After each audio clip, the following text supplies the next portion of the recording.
Yes. Okay, yeah. Okay. Good luck, everybody.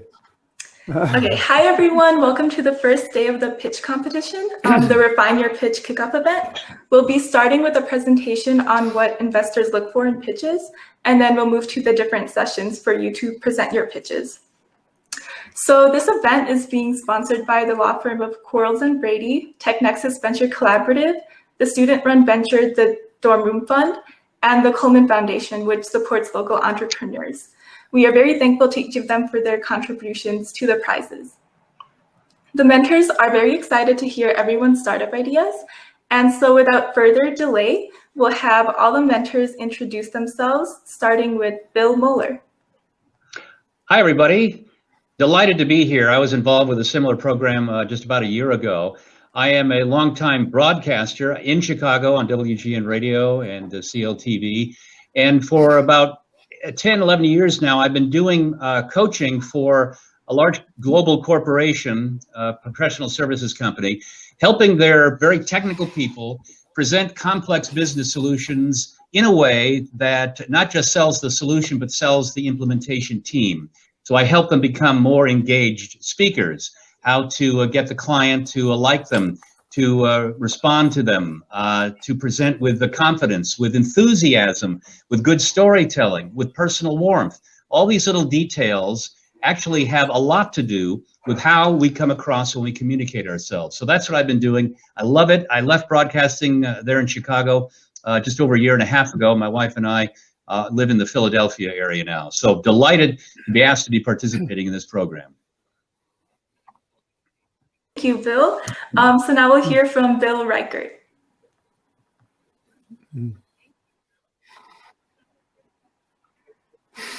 Hi, gang. Good to meet you all, hopefully soon, virtually. My name is Bill Reichert, and I am a partner at Pegasus Tech Ventures, and I am the co-founder and managing director of Garage Technology Ventures, two venture capital firms. Garage Technology Ventures is a seed and startup venture firm here in Silicon Valley, and Pegasus Tech Ventures is a global venture firm based in Silicon Valley with offices all over the world and $1.5 billion under management.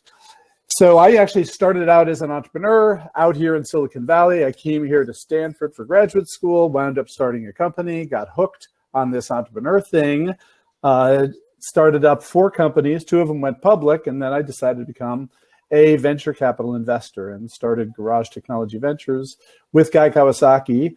And we've invested in over 150 companies over the years. And then a few years ago, I connected up with Pegasus Tech Ventures and I am also a partner with them.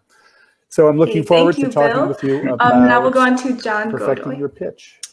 Hello, everyone. My name is John Godoy. I'm the co-founder of SitFlow, the world's first Mayo Clinic NEAT certified device that provides unconscious movement and burns calorie while the users remain seated. We invented SitFlow to help people just feel better while they sit all day. Invented it in the garage, crowdfunded it, and brought it to market. Today, I'm joining you in the capacity as a communications coach, where I blend my entrepreneurial experience with my background in professional speaking to help you really help sell your ideas and yourselves. From a speaking perspective, I've presented in front of groups from the Samsung Forum in Silicon Valley, Vistage International, the world's largest CEO peer advisory board, as well as Unilever. And when I'm not working, I enjoy Brazilian Jiu-Jitsu, where it allows me social, physical, and mental break. Well, at least partially. Thank you. That's awesome. Okay, now we'll move on to Prashant Shah. Hey, thanks, Anisha. Thanks for inviting me, and I'm glad to be here.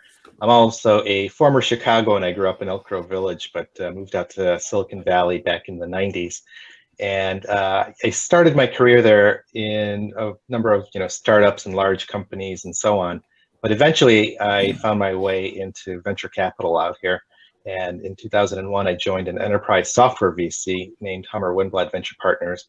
And that's when I met a lot of great VCs like Bill and Guy over at Garage and others, and ended up just doing enterprise software for the next 20 years. I'm still a VC, except I'm no longer with a formal fund. I'm a venture partner in a couple of different funds right now, because I kind of like being the VC coach for new VCs that are just getting started.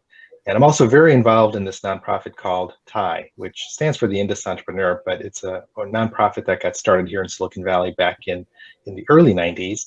And since then, it's grown now to 60 plus chapters around the world. And every year we host universities and students, amongst many things that we do. But for example, University of Illinois, they come through the TIE organization, and we present them on entrepreneurship and things like that as well. So if you've got a local TIE chapter near you, be sure to look it up. Thank you so much. And then Sherard.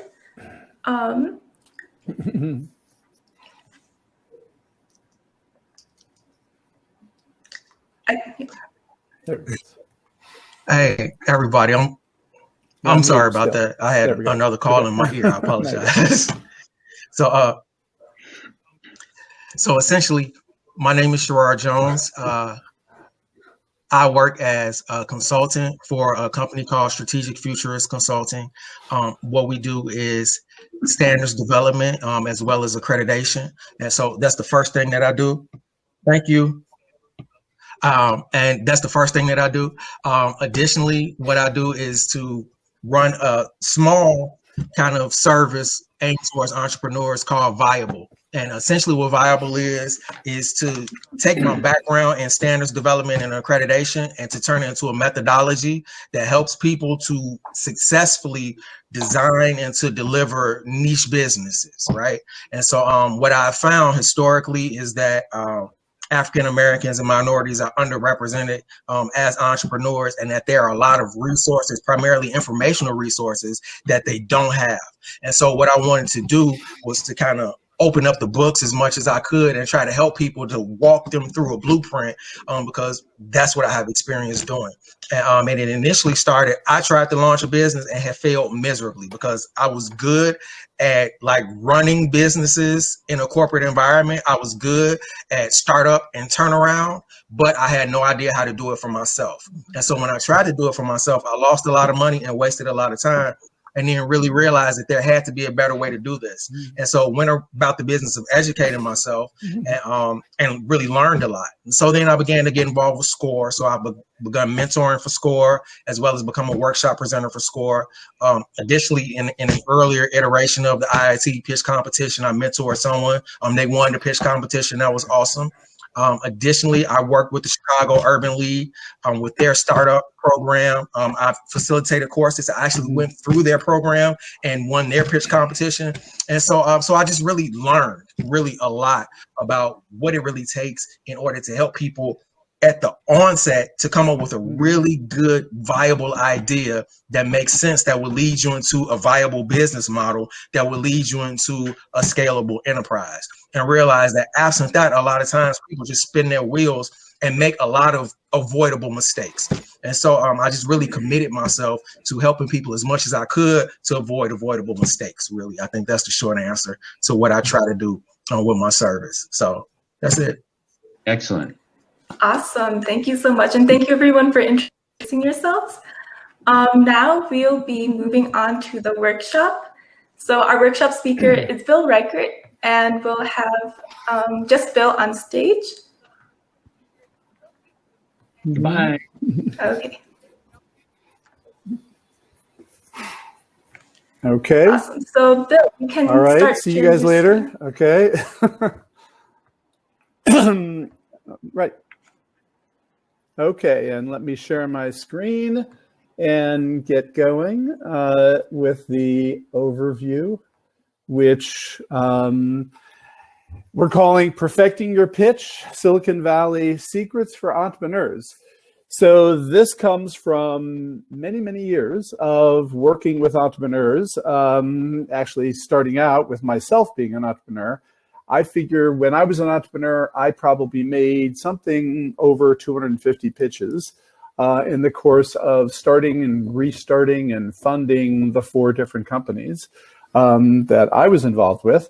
And I had a reasonably good success rate. 250, probably 25 of those pitches worked.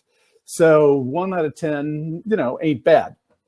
And in the course of all of those pitches, I raised something over $100 million for my 4 different companies. over the years. Turns out that these days, $100 million doesn't seem like much, but back then it was some real money. In any case, then I became a venture capitalist. And once I was a VC, I thought, boy, now I get to be on the other side of the table and I get to hear all these pitches. And what I found out is that as a community, the venture world, everybody in the venture world, we're just not doing a great job of helping entrepreneurs be successful with their pitches. So for the most part, we tell entrepreneurs, you got to cover these 15 points and you got to get it done in 4 minutes. And so most entrepreneurs, they jam together a whole bunch of points in 4 minutes. They speak fast. And at the end of the day, for the most part, we don't quite get what you're trying to say. So what I want to offer you today is a different approach to putting together your pitch. And your reality as an entrepreneur, your reality, no matter how much time you think you have to get your point across, your reality is you have 20 seconds to be compelling, or you might as well go home. That's just the harsh reality. Now, you think you've got 4 minutes to make your point. I will tell you, your reality, whether you got, 4 minutes or 20 minutes or however long you have, you got to connect right up front, right at the beginning in the first 20 seconds. You got to get them to say, wow, that's amazing. I can hardly wait to hear more. Or, I got to get these people in my office and for a meeting, or I, got to join this, whatever it is you're pitching. Okay. You got 20 seconds to be compelling, or you might as well go home. And this comes from a lot of experience working with entrepreneurs and being an entrepreneur myself. It turns out the secret to being effective in delivering your pitch goes back to Human Anatomy 101. So what does he mean by this? I wonder. So what it means is what we have learned and has been demonstrated with psychological studies and socioeconomic studies is that an effective communicator engages 3 body parts. So what are the 3 body parts you got to connect with? Well, first, you got to connect with the head, of course. What you say has got to be clear. It's got to be understandable. It's got to be intelligible. It's got to fit with our understanding of the way the world works in terms of physics, in terms of business, in terms of people. What you were saying clear to the person listening? So this is what we spend about, 98% of our time coaching entrepreneurs on. When I was an entrepreneur, I put together my 56 slide deck, and I had evidence, and I had data, and I had testimonies, and I had demos, and I had, just an amazingly, complete argument to convince investors that they're, all the logic, all the evidence, all the data said, you have to invest in my company. And then I became a VC, and I had a discovery. What I discovered was indeed an epiphany, and I'm going to share it with you today. And here is the epiphany. The epiphany is investors do not invest with their brains. Investors invest with their hearts. The second body part you got to connect with is the heart. You've got to get my heart beating faster. You've got to get my pulse racing. You've got to get me excited. You've got to step above all of the other pitches that we're listening to. You've got to stand out, and you've got to say something that's going to make us say, wow, that is amazing. So this was something nobody taught me when I was an entrepreneur that I want to share with you now. Investors do not invest with their brains, they invest with their hearts. The secret to being successful as an entrepreneur is you got to get them to fall in love. You got to get them to fall in love. What is lovable about what you're doing? What is it that's going to make my heart beat faster? What is it that's going to make me say, wow? This applies to investors. It applies to customers. It applies to potential employees. You got to get them to fall in love, because we know humans don't do what they should do. They don't necessarily do what they're supposed to do. They do what they want to do. And believe it or not, investors are humans too. So the fact of the matter is When I looked around at the way we were making investments, when I looked around Silicon Valley to see the way my peers in the venture capital community were making investments, yes, what you say has got to connect with the head, but the difference between understanding what a company is doing and wanting to be part of that company is getting them to fall in love. So that's the second body part. You got to get them to fall in love. You got to get our hearts beating faster. But there's a third body part. What do you think the third body part is? The third body part is the gut. You got to pass the gut check. So we know all human beings, as soon as they hear something new, as soon as they meet someone new, they immediately have a reaction. We immediately put that person, that idea, that thought, we immediately put it into some sort of category. That's just the way our brains work. We have an instinctive reaction to pretty much everything we come across. We call it a gut response or a gut reaction. Now, you may think that you've got 4 minutes to get through the gut check, but you don't. In the first 20 seconds, everybody's going to make a decision about you and about your company. So you've got to pass the gut check. Now, most entrepreneurs, what they do is they come on too strong. They say things like, we're going to disrupt the $3.5 trillion healthcare industry. So you think that shows vision and passion and enthusiasm, but it just shows hyperbole and delusion. You're not going to disrupt the $3.5 trillion healthcare industry. We know that. And so you fail the gut check because our reaction is, this person is either exaggerating or delusional, and I don't want to be involved with that.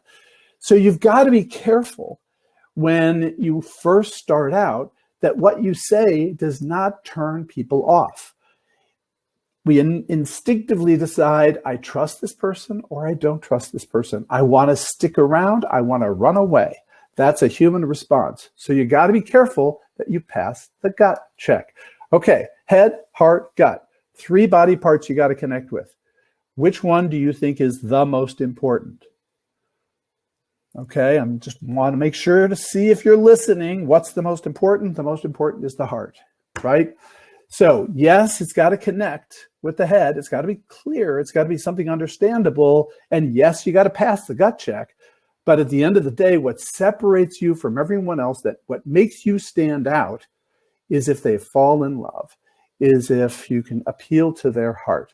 So that's the core message I'm delivering here, which now, how do I implement that? What does that mean in terms of actually pitching? So what it means, you got to do something different than what most entrepreneurs do. So typically, this is what we get when we're listening to entrepreneurs. Typically, we get something like, Coolco is a dynamic startup company that has developed a revolutionary technology that is going to disrupt our $56 billion industry. Our team has over 45 years of combined experience, and we have 3 patents pending. We project that our curve-jumping, paradigm-shifting solution will blah, blah, blah, blah, blah.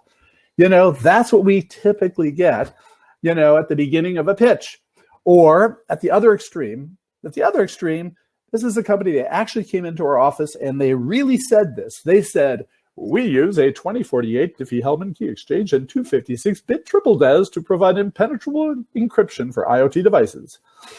So, okay, a lot of engineers, they love their technology, but, the reality is, if you say stuff like this, our reaction is going to be, this. And where you're going to be is here. You don't want to be here. This is not where you want to be. So the key is you want to figure out how to get to wow, how to get them to say, this is amazing, tell me more. And so the secret to getting to wow, the secret to getting them to fall in love is the 3 C's. What are the 3 C's? The 3 C's are, 1, you've got to be clear what you do. If we don't understand what you're doing, then it's going to be impossible for us to fall in love.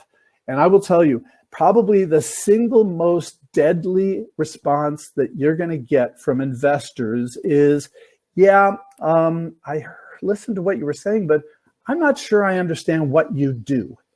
So I can't tell you how many times That happens when, particularly in elevator pitch competitions, for whatever reason, the entrepreneur never got it across clearly what it is they're actually doing, what business they're in. So you got to be clear. Second, you've got to be compelling. You've got to be able to promise that you can deliver a benefit that is 10 times better than anyone else, and that no one else can do it, right? That you are somehow unique. And then third, you've got to be credible. You got to give us some evidence that we should believe you, some basis for thinking that what you're saying is true. Be clear, be compelling, be credible. Be clear connects with the head. Be compelling connects with the heart, makes my heart beat faster. Be credible passes the gut check. So that's the principle. Those are the principles for every good communication, So let me give you a framework for turning these principles into a pitch. So what I'm talking about really right now, initially what I'm talking about is the initial framework for your first slide, for the first 20 seconds. So first, one, describe clearly what you're doing. What is it that you do and that you are doing that is better than anyone else? Now, you'll get pitch coaches that say, you got to do this in 8 words or 12 words or something crazy like that. Or it's got to be something your grandmother can understand or that a 6th grader can. Forget all that stuff. All you have to do is give me a sentence that any good journalist would use to describe your company, and I talk about using simple TechCrunch language. TechCrunch is a high-tech newsletter. So in simple TechCrunch language, meaning language that most anyone who's engaged in the high-tech industry would understand, give me one sentence that explains what you do. It is stunning to me how often I have the experience of meeting a group of entrepreneurs and then going around the room and saying, so what do you do? What do you do? What do you do? And for most of the entrepreneurs, when I turn to them, it's like I got a deer in the headlights. Well, we have a product. It's a technology. It's a platform, and we sell it for healthcare, and we think it's going to be disruptive. I mean, they run off. They don't have this sentence. It's stunning to me how many entrepreneurs do not have that simple, clear sentence. So start out with a simple, clear sentence. Make sure that everybody in the room knows what is it you do. So that should be your first, right up the front. Okay, clear description. Then what is the compelling benefit you offer, and who gets the benefit? Who realizes this benefit? So most entrepreneurs, after they tell me what it is they do, then they start describing their product. They get into the technology stack, and the languages they use, and all this, technology product stuff. No. Don't start with the product. Start with your customer benefit. Tell us the value proposition that you are offering. What is the big idea behind your company? You can start with with those words in the sentence. The big idea behind our company is ... What is the big idea? Now, another little secret here.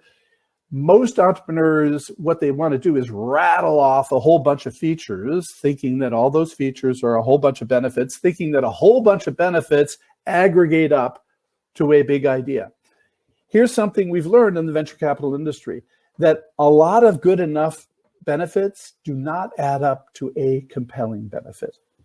So most highly successful companies are highly successful because they do one thing amazingly well, and then they do everything else well enough. So what is the thing that you do amazingly well? What is the compelling benefit that you offer that is 10 times better than what anybody else can get? So that's your big idea. So get that across up front. Get that lodged in our brains right at the beginning. Get us to say, whoa, that's pretty amazing. I can hardly wait to hear them prove that, right? So that's, right up front, what's your compelling benefit? And then third, what is the validation that you are different from everyone else and you've got some evidence or proof that that is the case? So I will tell you, one of the horrible things about, pitching to VCs is any VC who's been around for a while has heard pretty much everything. And so as soon as you start talking this is what happens inside the VC brain. What happens inside the VC brain is you start talking and then we go, oh yeah, I've heard this before. What was the name of that team? They were in our office. That was that guy and that woman, and what were they doing? And that's what's going on in the back of our brain. We're trying to remember all the other companies that we've heard already that sound a lot like you. You've got to shut that down right up front. You can't wait until 3/4 of the way through your pitch to cover off how you are different from everybody else that sounds a lot like you. So right up front on your first slide, you got to make sure that you are clear in stating that unlike other companies, you may have heard of other companies that are doing something similar to what we're doing, like blank and blank and blank. But unlike those guys, what we are doing is this, because we've got this technology, or we have this approach, or we have whatever it is. You've got to validate somehow that you are different. And then, as we demonstrated when we did a pilot with Samsung last year on their blah, blah, blah, right? So give us some evidence that you are different and that the world knows that you are different. So that's the framework for getting started. So now the question is, okay, so all I've covered is the first slide so far, right? So they're going, oh my God, what do I do for the rest? So, we call this perfecting your pitch. The reality is there is no perfect pitch. Every pitch is different. And so what you should know as an entrepreneur is there are a bunch of different types of pitches, and you've got to design your pitch according to what you're doing. There's a thing called the elevator pitch, which is generally 1 or 2 or 3 or 4 minutes long. You can't just jam everything into that short amount of time. So, or it's a demo day pitch, which is very, very similar. You've got to figure out what are the most important things that I need to cover in this brief amount of time that I have. You can touch on a lot of things, but you need to make sure that you nail a few things that are critical for your company. We'll talk about what that is. There's a thing you should know about called the handshake pitch, which is that 1-sentence intro. There's the partner pitch, which is your full deck. You're in a conference room with the partners at the VC firm or at the Angel Network demo day or whatever it is. There's separate from that, unfortunately, you got to have a pitch deck that you send in advance. It used to be that we asked for executive summaries. Nobody reads executive summaries anymore. They want to see a deck. So there's a deck you can send in advance. There's a deck you leave behind. Sometimes they're different depending upon how the pitch went. So there are different pitches. Every pitch is different, and you've got to design for each type of pitch. So we're doing an elevator pitch this week, right? So now, what you need to cover in your elevator pitch is there's no way you're going to be able to cover all these points. So these are the core points that VCs are looking for when they want to understand what a company is doing. Generally, for a demo day or elevator pitch, you're going to cover off the few that are most critical that'll get you to the next meeting. So the question is, what are most critical for you? And that varies from company to company. Sometimes it's talking about the competition that is key. Sometimes it's talking about your intellectual property, your technology, and that's the most important thing. Sometimes it's how are you going to acquire customers, your go-to-market strategy. Maybe that's the most important thing. Almost always we care about traction. Almost always we care about traction, and almost always we care about team. But exactly how you put it together and how you cover these points depends on your particular company. So don't let anybody give you a template and say, all you have to do is fill out this template and you will have a perfect pitch. That is not true. Every pitch has to be customized for your particular company for the key challenges that you need to overcome. So with that, we're gonna break here. I'd love to have more Q&A. I think I'm out of time now. So make sure that you think about what are the critical topics I'm gonna have to cover in my pitch. There are gonna be some things that are more important than others. You're going to be able to talk about your business model and your go-to-market strategy, but if that's kind of obvious, don't spend too much time on it. Probably the biggest mistake that most entrepreneurs make when they have a limited amount of time, even if they have a lot of time, the biggest mistake entrepreneurs make is they spend too much time talking about the problem. You almost you almost never have to spend a lot of time talking about the problem. Almost always, if we are clear who your customers are and what benefits you deliver, then we know the problem you're solving. So do not spend a bunch of time talking about the problem. It should be obvious what problem you're solving, and you don't have a lot of time in a 4-minute pitch anyway. So spend your time starting out, making sure you get to wow, right? That you cover clear, compelling, credible in description, compelling benefits, and unique value proposition, right?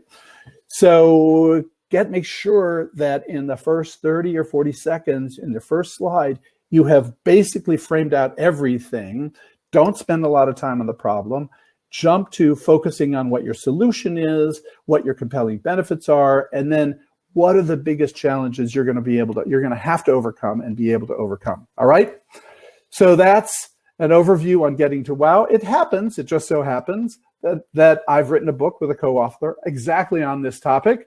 So you can get it at an Amazon.com near you. And here's what I'm going to tell you. So to all the students, if you guys feel a little bit strapped for cash, I will be happy to send you a free copy of the ebook version of Getting to Wow.